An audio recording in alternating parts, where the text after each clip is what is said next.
Bonjour Alain Thiba. Bonjour Bruno. Vous êtes le fondateur de Best Intelligence, vous êtes diplômé de l'école de guerre économique de Paris et vous allez organiser le 4 novembre prochain à Bruxelles, à l'Africa Museum, un événement baptisé Let's Talk Best Business. On va en parler dans quelques minutes. Quelques mots d'abord sur votre parcours. Comment vous en êtes arrivé à vous intéresser à l'intelligence économique? Alors moi, mon parcours, il est assez atypique parce que j'ai plusieurs années derrière moi où j'étais à la Chambre de commerce et d'intelligence économique et la Chambre de commerce de Côte d'Ivoire où j'étais au service études et prospection. C'est là, en fait, que j'ai eu l'amour de l'information économique parce que je suis économiste de formation et comme on le sait souvent, l'information économique, c'est vraiment le cœur de la prise de décision stratégique. Donc, pour moi, celui qui détient l'information, celui qui détient la décision stratégique, c'est lui, en fait, qui a toutes les clés.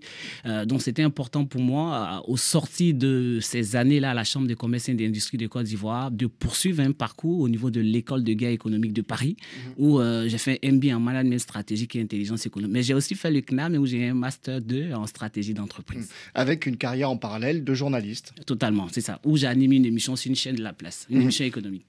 Alors, l'intelligence économique, un secteur en expansion sur le continent africain.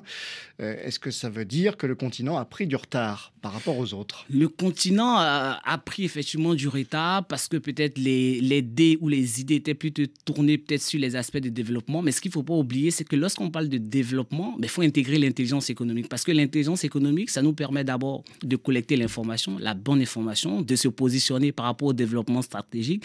Et puis derrière, de prendre des décisions et aider surtout nos États et nos entreprises à faire face à ce qu'on appelle aujourd'hui la guerre de l'information et la guerre économique. L'Afrique est prête pour cette guerre, pour cette bataille.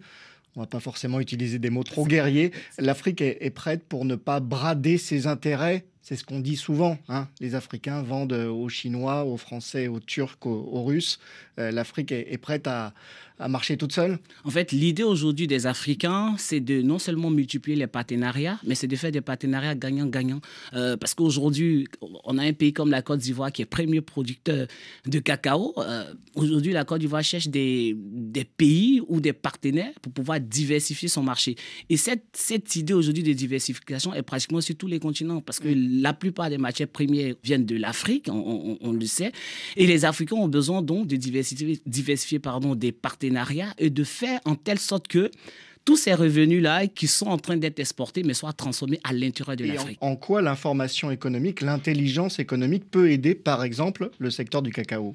Alors, on va prendre un cas très concret. Aujourd'hui, je disais, la Côte d'Ivoire est premier producteur du cacao.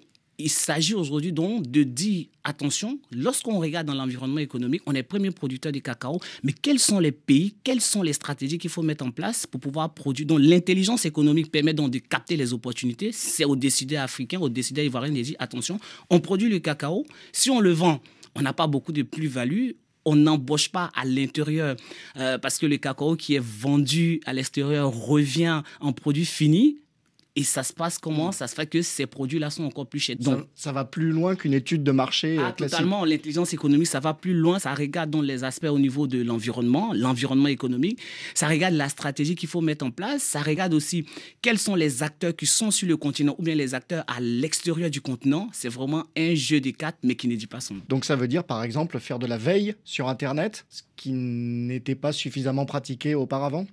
La veille est à l'intérieur de l'intelligence économique. Parce que lorsqu'on parle de la veille, c'est surveiller son environnement. Donc, il s'agit aussi aux États de mettre en place, que ce soit dans les structures étatiques, des structures de veille et d'intelligence économique, à l'intérieur des entreprises. Ce qui n'était pas fait auparavant, c'est que les entreprises se disent que l'intelligence économique, c'est seulement pour les grandes entreprises. Non, les entreprises africaines doivent comprendre que l'intelligence économique n'est pas seulement pour les États, c'est pour les entreprises, que ce soit une grande entreprise, que ce soit une petite entreprise. Bruno, je vais prendre un cas concret. Vous, même en tant que personne lambda, vous faites de l'intelligence économique parce que chaque fois qu'on se lève, on regarde notre téléphone, on va sur les réseaux sociaux, Facebook, Twitter et tout. Ça, c'est de l'intelligence économique. Maintenant, la partie structuration, c'est ça en fait qui donne de l'allant à cette thématique-là. Alors, il y a un concept dont on parle beaucoup en ce moment et qui est un outil d'intelligence économique. C'est ce qu'on appelle l'OSINT, l'Open Source Intelligence, le renseignement de sources ouvertes. Comment vous le définiriez par rapport au travail d'une entreprise? Alors, aujourd'hui, qu'on le veuille ou pas, les réseaux sociaux sont une mine d'or. À côté des réseaux sociaux, on a ce qu'on appelle les moteurs de recherche, c'est-à-dire Google. On a énormément de moteurs de recherche. Donc, ces moteurs de recherche-là, il faut avoir des techniques, la façon d'aller collecter l'information. Parce que quand vous prenez Google, il y a des paramètres, il y a des outils, il y a énormément de choses.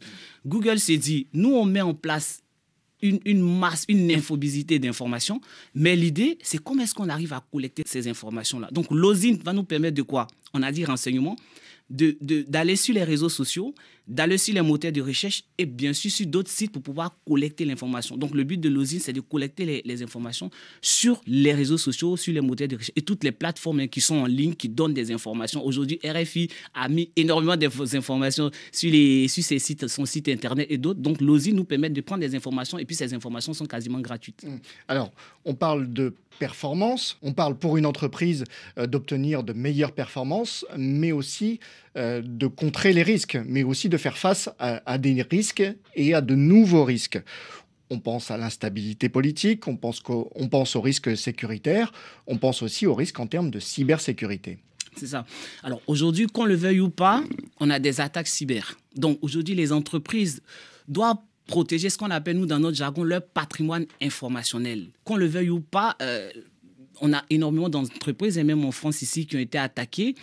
Et les personnes qui attaquent ces entreprises-là ont un processus et un procédé qui est très rodé. Donc, le but aussi de l'intelligence économique et de la protection des données, c'est de mettre en place des outils et de surtout sensibiliser les entreprises à quoi? À leur dire, attention, vous avez des données, vous avez énormément d'informations, mais il faut, à partir de tout ce qui est cybersécurité, recruter des experts, recruter des outils pour protéger votre patrimoine informationnel. Pas encore suffisamment de talent en Afrique ?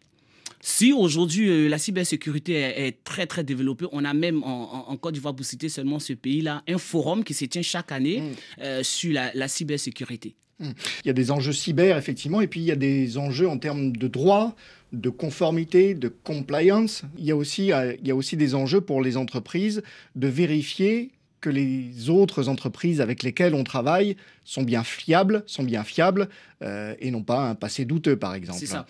L'idée, ça va plus loin. Même on peut rajouter, à partir de tout ce que vous avez dit, conformité, compliance, due diligence, on peut rajouter aussi tous ces aspects de protection. Aujourd'hui, je ne peux pas travailler une entreprise, peut-être qui est en Chine, peut-être qui est aux États-Unis. Moi, je suis peut-être en Côte d'Ivoire, au Sénégal, au Mali, avec une entreprise qui n'a pas forcément, où je n'ai pas vérifié toutes les idées, même le logo de l'entreprise. Il faut le vérifier, il faut vérifier les mandataires, il faut vérifier l'activité même de l'entreprise, il faut être sûr que le compte même bancaire de l'entreprise est fiable. En quelques mots, l'intelligence artificielle, c'est une opportunité justement dans ces objectifs-là? C'est une opportunité, mais il faut faire attention, il ne faut pas utiliser l'IA à un but trop excessif.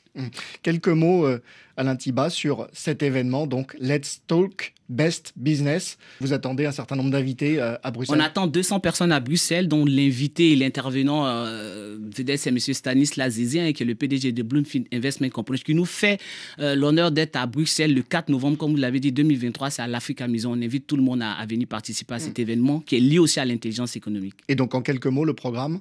Le programme, ce sont des thématiques. Il y aura donc 4 masterclass. On commence à partir de 9h. 4 masterclass sur la digitalisation, sur l'intelligence économique, sur effectivement les problèmes de conformité. Et puis aussi à la fin, bien sûr, les entreprises viennent pour augmenter leur chiffre d'affaires. On parlera aussi de la vente et des stratégies de développement et d'augmentation des chiffres d'affaires. Merci Alain Thiba. C'est moi.